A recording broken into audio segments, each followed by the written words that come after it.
چنین شохмансур هم در مرحله نهایی وزن تا 75 کیلو. خیلی توجه هست. 5000 سومانی در مرحله نهایی به ورزشکاری موفق. این هم الکی خیلی یک مکافات شایسته است فکر میکنم که هم کمیته کار با جوانان و ورزشی نزد حکومت جمهوری و ماس فدراسیون گوشتینی ملی جمهوری تاجیکستان این هوسمندگردانی رو چون براه میماند و فستیوال بازی های ملی ورزشی هم با ابتکاری به واسطه پرزیدنت فدراسیون فوتبال جمهوری تاجیکستان محترم رستم امامعلی راه اندازی گردید و تا به مرحله نهایی ما شاهد هم جالبیت و هم یک نمودهای ورزشی که خاص به نمایشی بودم و نمودهای ورزشی که در مسابقه های دستوی از قبیل گوشتینگیری، چوگان بازی، شیناوری، سنگ برداری، دستخوابانی، پایگاه، شاهمات، بانکشی و این ترتیبی که چون بیان کردیم الکی با مرحله نهایی غالبان راه یافتند و از مد نظر استادان دور نماندند. باز هم حالت بحث برانگیز است. باز هم فرصت است که داوران با هم مشورت کنند و خلاصه عمیق خود را برآورند. هر دو هم میخواهند مبارزه را جانا کنند، برابری قوه و همان استفاده حالتهای مساعد را هر دو هم از مد نظر دور کردن یا چی ترتیبی که الکی رحمتullo فارходов و حالا داوران سه داور مرکز و دو داور کنجی با هم مشوره دارند و خلاصه عمیقی که چی خلاصه گیری کنم و نظر داور مرکز اینجا هم اشاره با پهلوان خلعت کبود داشته تنبه شохмансур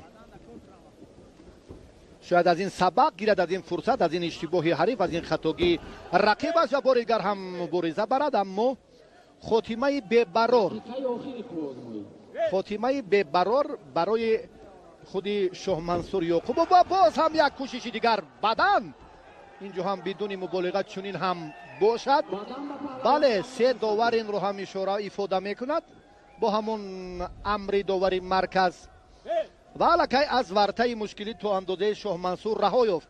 در دقیقه آخرین ثانیه های بشمار رحمتullo امری که استید است اینجا دیگر هنگام پرتافت این از مد نظر دور است.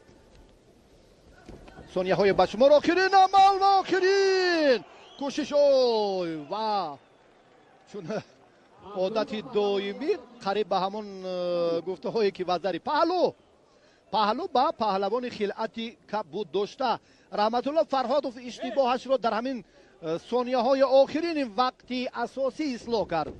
باز بار دیگر هم یک تلاش دیگر ورزید اما کافی است نتیجه الکی پیش گذشت، یک قدم دیگر نزدیکتر شد به روی غلبه برای پیروزی دوری نهایی وزنی تا 75 کیلو. شохмансур دیگر علاج ندارد، توکل کند و تا به آخر همون نقطه نهایی رو اختیار کند و حرکت کند.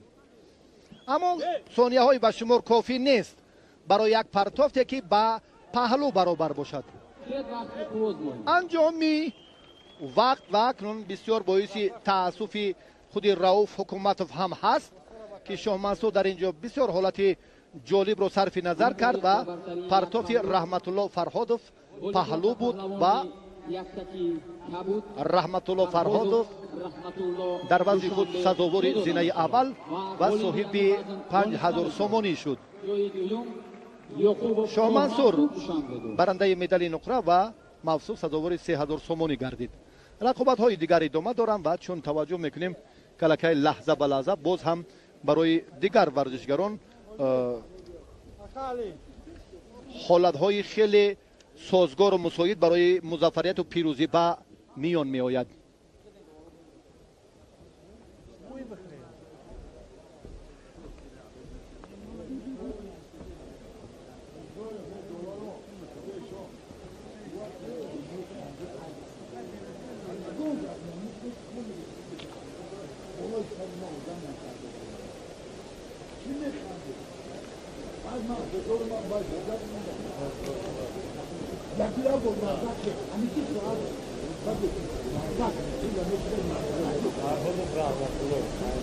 Ama kazan